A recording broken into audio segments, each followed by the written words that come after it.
The Creaking is the newest horrifying addition to Minecraft, but according to Mojang, it also hides a secret. It's a weeping angel of sorts that emerges out of nowhere and stalks the player as they explore the new Pale Forest biome. If the player is staring, the Creaking will stare back, immobile, but turn your head for just a second and this thing will stop at nothing until you're dead. The mechanic is super interesting, but it's more than just some new unique gimmick, because understanding the Creaking and uncovering the secret that Mojang is hiding is a crucial puzzle piece in figuring out the lore and true story of Minecraft. So who better to leave it to than We Theory, the show that always goes for the heart. And that's exactly where we should start today, because if you want to find the secret of the Creaking and what lore Minecraft is hiding, we first have to understand the Creaking heart, because it explains a lot about the Creaking's true nature. The Creaking heart is a wood-like block with this weird orangey stuff in the center. At nighttime, if surrounded by two logs, the heart will summon a Creaking from out of the ground. Otherwise, these guys can't spawn. But this should immediately set off some alarms in your head, because it's very similar to something else you're probably familiar with, the Warden. And this parallel is super important. In my video uncovering the secret of the Warden, I theorized that the Warden was a giant clump of skulk, bones, and souls that the Skull Catalyst pulled together in order to defend itself. And I think that's also exactly what we're seeing with the Creaking here. It isn't a real living thing, it's a clump of twigs, wood, and resin created by the Creaking heart in order to protect itself. That is to say, the Creaking is just a puppet. I mean, just try and see what happens when you kill the thing, which by the way, you do by breaking the heart. When you kill a Creaking next to a Skull Catalyst, a block that literally uses the life force of dead things to grow skulk, it can't grow anything. The Catalyst blooms, meaning it did sense that something died. However, since no skulk actually grew, we can infer that the Creaking doesn't have any life force the Catalyst can use. And there's actually something else that triggers a similar reaction in the Catalyst: armor stands. Breaking an armor stand next to a Skull Catalyst caused it to bloom, but no skulk spreads because of course an armor stand isn't alive. So since this bloom but no spread phenomenon is only triggered by armor stands and Creakings, then it should already somewhat convince you that the Creaking here isn't as alive as it looks. And this makes sense if you think about how the Creaking operates. Each Creaking is connected to its own heart, which you can find by hitting it and observing where the trail of particles goes. While connected to a heart, the Creaking can't take any damage at all. It's actually a super fragile mob and is listed as only having a singular half heart of health, but despite that, when you attack it, nothing happens. It doesn't take damage like any other mob, and that would make perfect sense if this thing really isn't alive and is just the heart trying to protect itself, just like the Skull Catalyst protects itself with the Warden. But that's not all. Similarly to how the Skull Catalyst has to send the Warden back into the ground after a few minutes of inactivity because it isn't strong enough to keep it together, the Creaking heart also can't keep the Creaking alive forever. However, this time the limit is in the form of a radius. Even if you look away, the Creaking absolutely refuses to travel 32 blocks away from the heart.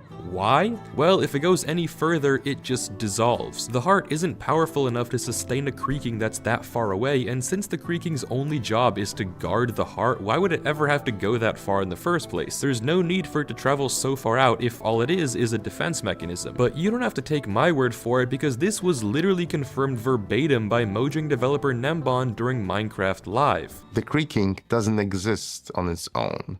It's more of like a puppet of the new block, the Creaking heart. So now we know for sure that the Creaking is a puppet, but that still just transfers our initial question to the heart. The Creaking being a puppet isn't the secret that Mojang is hiding. The secret belongs to the heart itself. So if we want to figure out what it is and understand the true story of Minecraft, we have to figure out what the Creaking heart actually is. Because it isn't just some creepy wooden block. It's very much alive. In fact, this detail is so important to the lore that Mojang didn't just mention it once offhandedly, they dropped it twice on two separate occasions. On both of these official Minecraft pages, they describe the Creaking heart as a living block. And this is further confirmed by what happens when you break the heart. Not only do you get XP, you get Monster Hunter, not by killing the Creaking, by breaking the heart. The heart is the monster here. But that realization still doesn't give us the full story. It doesn't tell us how this thing came to be and what its secret actually is. For that, we have to turn our attention to resin. Resin is one of the new blocks that came out in this update, but more importantly, it's also what you get when you break the Creaking Heart. In fact, we can confirm the heart is made out of this stuff because that's exactly how you craft it: 2 logs and a block of resin. And I'll get to why this is so important in a second, but this isn't actually the only way that resin appears in the wild. When you hit a Creaking connected to a heart, the heart secretes some resin onto the blocks around it, just like damaging a real-life tree. That's a neat detail, but now we're stuck in a sort of chicken and egg situation. We know you can make a Creaking heart by crafting it out of resin, but you can only get resin by breaking or using a Creaking heart. And if you want to find out what the heart is hiding, we have to know which of the two came first. But luckily we don't have to theorize because it's literally spelled out for us. One of these 2 blocks can be found somewhere else, and it all comes back to the Illagers. In most theories you'll find about Minecraft lore, the Illagers are usually either the villains or play some equally important role, and this time is no different. Because guess what you can find naturally generating in the chests of the Illager woodland mansions?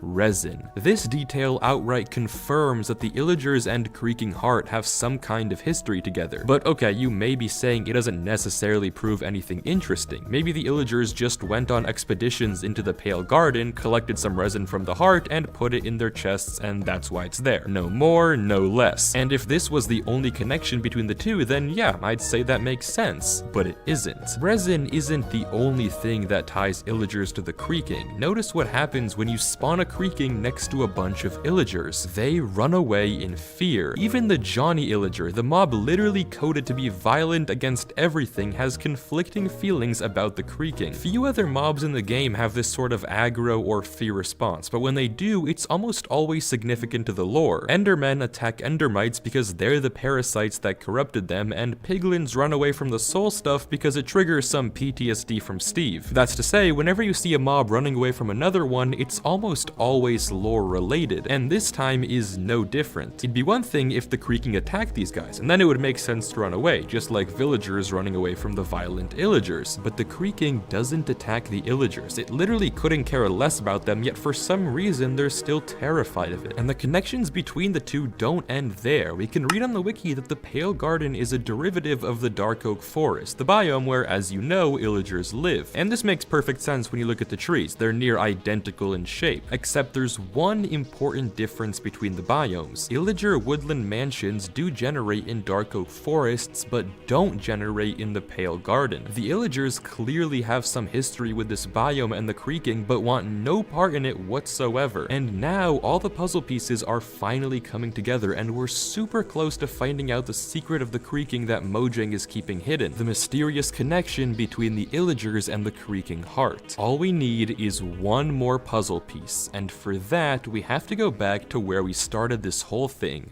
Sculk. Sculk and resin are weirdly very similar. The Sculk Catalyst is a block that, as we established, uses the life force of the dead mobs around it to grow Sculk and protect itself with a warden. The Creaking Heart, on the other hand, also has a very similar functionality. It uses the life force of things around it to grow resin and protects itself with a Creaking. But wait, okay, how do we know the heart actually uses the life force of other things? Well, for that, we can take a look at the formation of resin a little bit more closely. I mentioned earlier that when you damaged a Creaking, its heart would produce resin, but this isn't the full story. If the Creaking is in lava or gets hit by a warden, resin won't form. The only way that the resin is actually produced is if the Creaking gets hit by a player's dog, or a player's explosion, aka resin is only formed when the Creaking is hit by something with a player's soul. But if that wasn't enough evidence that this thing feeds off of life energy, there's another block that gives it away. Eye blossoms are the flowers that generate in the Pale Garden, and when they open, they have this very Creaking, resiny type color scheme. This is nothing to gawk at on its own, but what's really interesting is that when bees try and pollinate the eye blossom, they take poison damage, as if the flower is sucking the life force out of them. And it's really not too much of a stretch to imagine that maybe this is also what happened to the Pale Garden. I mean, just Mojang calling this thing a garden and not a forest should tip us off that maybe this biome wasn't always so lifeless and might be more man-made than than we thought. Maybe the reason that it looks this way and that no peaceful mobs can spawn in it is because the Illager-made Creaking heart sucked all the life out of a normal dark oak forest. And with that realization, we've nearly cracked the code. There's just one more tiny detail we're missing before we can fully know the secret of the Creaking, and that detail is why. Why did the Illagers create such a horrible thing in the first place? That's the secret Mojang is hiding, why the Creaking actually exists. And to solve it,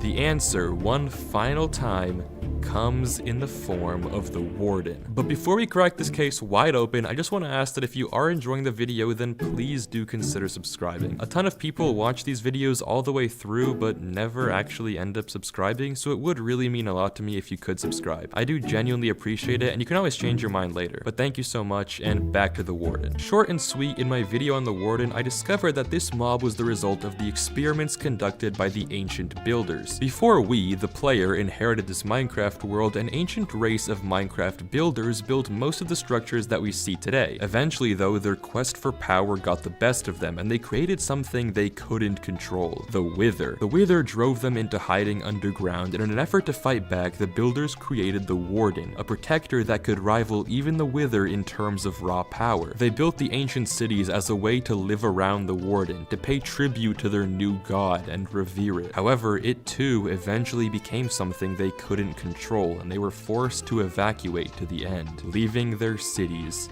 to ruin. But okay, why is this all relevant to the Creaking? Well, it's because the Warden is literally what the Creaking wishes it was, and that's the key to solving this whole mystery. I already mentioned how their mechanics are pretty much the same, but the comparison goes so much deeper than I could have ever thought. Since before the Warden was the Warden, it was going to be a mob called the Stalker, and let me just read you the official description of what Mojang had planned for this mob. The Warden was originally called Stalker and would reside in a totem-covered biome where it would remain statue-like until some reckless player would try to grab its chest crystal, causing it to come to life. Brandon Pierce, the head developer, wanted the Warden to be immune to damage. A mob that can't take damage and would remain statue-like, unmoving, until a player would try to grab its heart, causing it to attack. Sound familiar to any other mob we already know? And if that isn't similar enough for you, take a look at the concept art that Mojang drew for the Stalker. A tall, lanky, asymmetric mob with an orange heart. The Creaking is literally the scrapped Walmart version of the Warden, and that is the final piece of the puzzle that solves this whole mystery. Because there's always been one group of mobs dead set on making Walmart versions of ancient builder inventions, the Illagers. So without further ado, I give you the secret story that Mojang has been hiding. The true story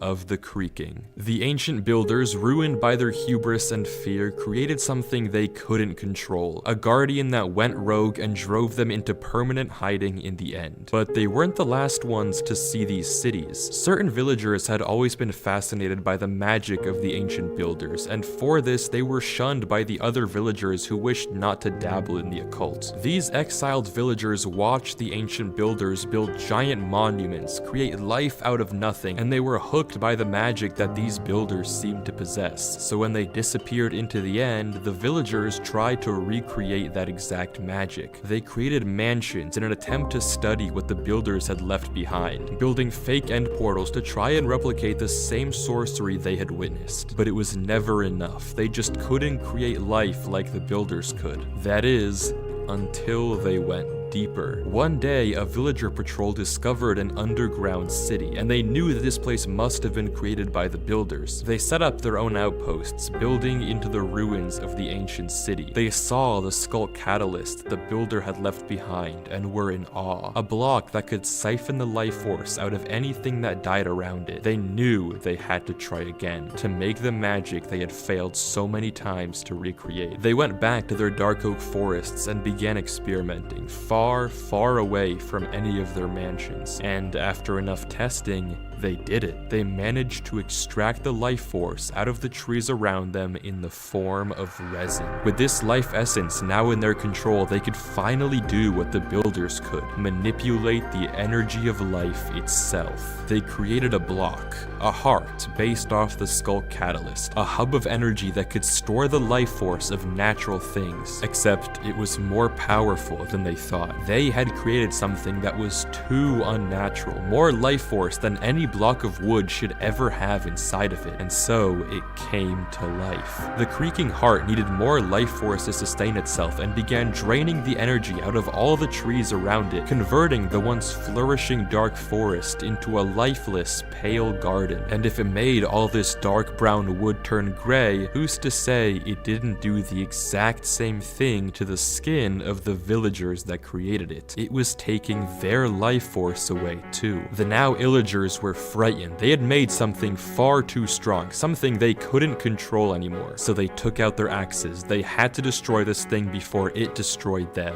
But the creaking heart was even stronger than they had thought. It pooled together all the life force it had sucked out of the dark forest and created a puppet to protect itself. The illagers had done too good of a job. They had studied the catalyst too well, and now they were facing a warden of their own creation, reminded of the horrors they encountered in the deep dark and terrified of what had stolen their life force. The illagers ran, horrified of the monster that now stood in front of them. To the illagers, the creaking is a reminder of an experiment gone rogue, an attempt to harness and recreate the magic that the builders seemed to wield, magic that wiped the builders out and now did the exact same thing to those who followed them. If only they hadn't tried to copy the builders and instead learned from their mistakes, maybe things could have ended differently. And that is the secret of the creaking that Mojang was hiding. It's not just a new mob, it's a second coming of the Warden, an artificial Frankenstein puppet created by the living creaking heart. The rogue experiment that stole the life force from a whole biome and turned a group of curious villagers into the now pale and spiteful illagers we see today. But that's only my theory. That's the best story and interpretation I could come up with given the evidence I was able to find, but maybe you can see another way to connect all the facts and figure out what it is that Mojang isn't telling us. I'd love to read your thoughts in the comments, but with that said, that's all I have for today. If you want to watch me solve the secret of the Warden, then click the video on the left, and if you want to know what happened to the ancient builders after they escaped into the end, then click the video on the right. But thank you so much for watching, please consider subscribing, and peace out, have a good one, I'll see you next time.